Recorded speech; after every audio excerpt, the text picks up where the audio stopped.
ಮಹಿಷಾಸುರ, ರಕ್ತಬೀಜಾಸುರ, ಶುಂಭ ನಿಶುಂಭರಂತೆ ಮನುಜರ ಹೃದಯದಲ್ಲಿ ಅಡಗಿರುವ ಕಾಮ, ಕ್ರೋಧ, ಮದ, ಮತ್ಸರ, ಅಜ್ಞಾನ, ಅಹಂಕಾರಗಳೆಂಬ ಅಸುರ ಶಕ್ತಿಗಳಿಂದ ನಮ್ಮನ್ನು ಕಾಯ್ದು ಕಾಪಾಡುವ ದುರ್ಗೆಯ ಶಕ್ತಿ.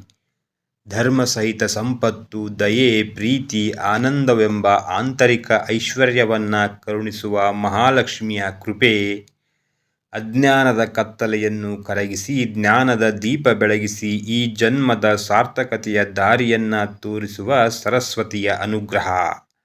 ಈ ನವರಾತ್ರಿ ಎಂಬುದು ಕೇವಲ ಹಬ್ಬವಲ್ಲ, ಇದು ಅಂತರಂಗದಲ್ಲಿರುವ ಅಸುರ ಶಕ್ತಿಗಳ ಮೇಲೆ ದೈವಶಕ್ತಿಯ ಜಯಘೋಷ.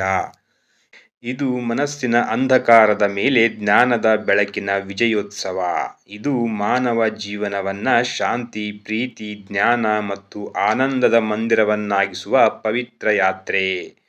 ಈ ನವರಾತ್ರಿ ತ್ರಿದೇವಿಯರ ಆಶೀರ್ವಾದ ನಮ್ಮೆಲ್ಲರ ಮನಗಳಲ್ಲಿ ನೆಲೆಸುವಂತೆ ಮಾಡಿ ನಮ್ಮ ಜೀವನವನ್ನು ನಿಜವಾದ ವಿಜಯದ ಮಾರ್ಗದಲ್ಲಿ ಮುನ್ನಡೆಸಲಿ.